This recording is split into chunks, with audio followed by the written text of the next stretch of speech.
Matthew Henry's Commentary on the Whole Bible. An exposition, with practical observations, of the Book of Psalms. Psalm 129.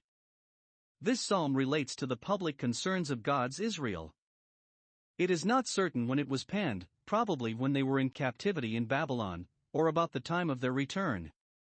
1. They look back with thankfulness for the former deliverances God had wrought for them and their fathers out of the many distresses they had been in from time to time, verses 1 to 4. 2. They look forward with a believing prayer for and a prospect of the destruction of all the enemies of Zion, verses 5 to 8. In singing this psalm, we may apply it both ways to the gospel Israel, which, like the Old Testament Israel, has weathered many a storm and is still threatened by many enemies. A Song of Degrees. Psalm 129 verses 1 to 4. The Church of God, in its several ages, is here spoken of, or rather, here speaks, as one single person, now old and gray-headed, but calling to remembrance the former days and reflecting upon the times of old.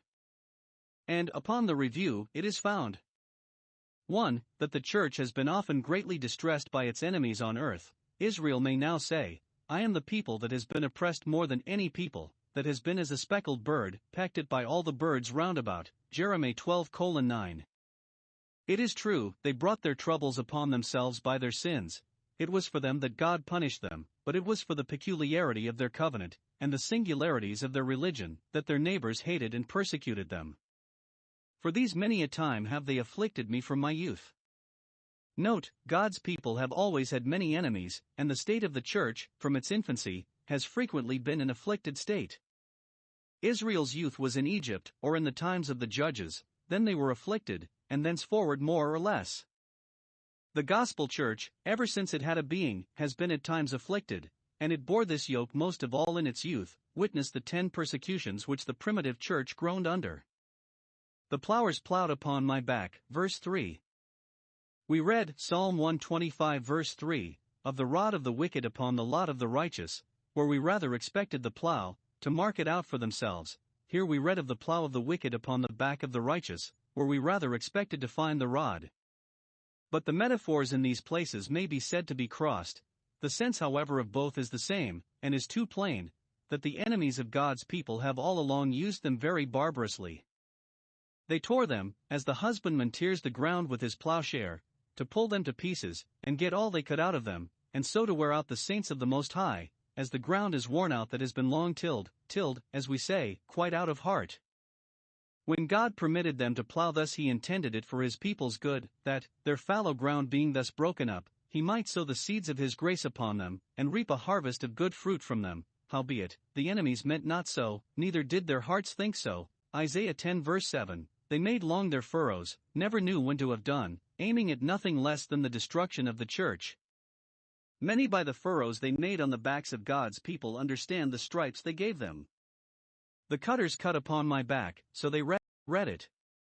The saints have often had trials of cruel scourgings, probably the captives had, and cruel mockings, for we read of the scourge or lash of the tongue, Hebrews 11 verse 36, and so it was fulfilled in Christ, who gave his back to the smiters, Isaiah 50 verse 6.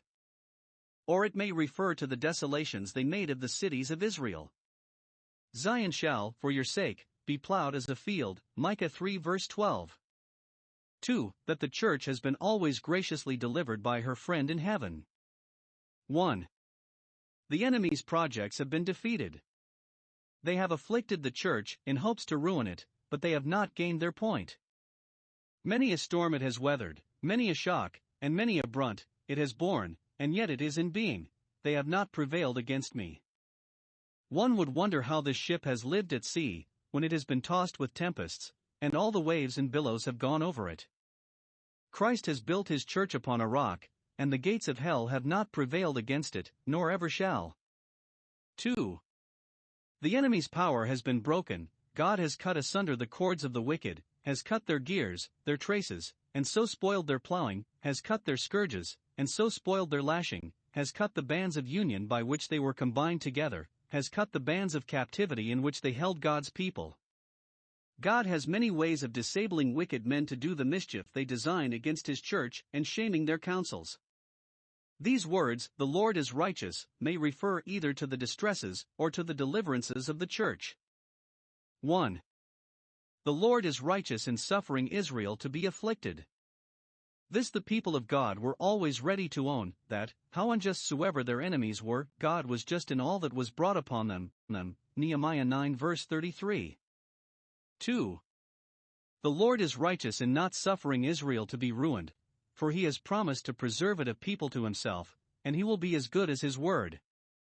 He is righteous in reckoning with their persecutors, and rendering to them a recompense. 2 Thessalonians 1:6. Psalm 129 verse 5-8. The psalmist, having triumphed in the defeat of the many designs that had been laid as deep as hell to ruin the church, here concludes his psalm as Deborah did her song, "So let all thy enemies perish, O Lord." Judge 5:31. There are many that hate Zion, that hate Zion's God, his worship, and his worshippers, that have an antipathy to religion and religious people, that seek the ruin of both, and do what they can that God may not have a church in the world. 2. We ought to pray that all their attempts against the church may be frustrated, that in them they may be confounded and turned back with shame, as those that have not been able to bring to pass their enterprise and expectation. Let them all be confounded as much as they shall be all confounded. The confusion imprecated and predicted is illustrated by a similitude: while God's people shall flourish as the loaded palm tree, or the green and fruitful olive, their enemies shall wither as the grass upon the housetop. As men they are not to be feared, for they shall be made as grass. Isaiah 51 verse 12. But as they are enemies to Zion, they are so certainly marked for ruin that they may be looked upon with as much contempt as the grass on the housetops, which is little and short and sour and good for nothing. 1. It perishes quickly, it withers before it grows up to any maturity, having no root, and the higher its place is, which perhaps is its pride, the more it is exposed to the scorching heat of the sun, and consequently the sooner does it wither. It withers before it is plucked up, so some read it.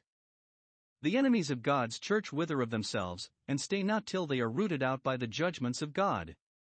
2. It is of no use to any body, nor are they anything but the unprofitable burdens of the earth, nor will their attempts against Zion ever ripen or come to any head, nor, whatever they promise themselves, will they get any more by them than the husbandman does by the grass on his housetop. Their harvest will be a heap in the day of grief. Isaiah 17 verse 11. 3. No wise man will pray God to bless the mowers or reapers. Verse 8. Observe. 1. It has been an ancient and laudable custom not only to salute and wish a good day to strangers and travelers, but particularly to pray for the prosperity of harvest laborers. Thus Boaz prayed for his reapers. Ruth 2 verse 4, "The Lord be with you." We must thus acknowledge God's providence, testify our goodwill to our neighbors, and commend their industry, and it will be accepted of God as a pious ejaculation if it come from a devout and upright heart.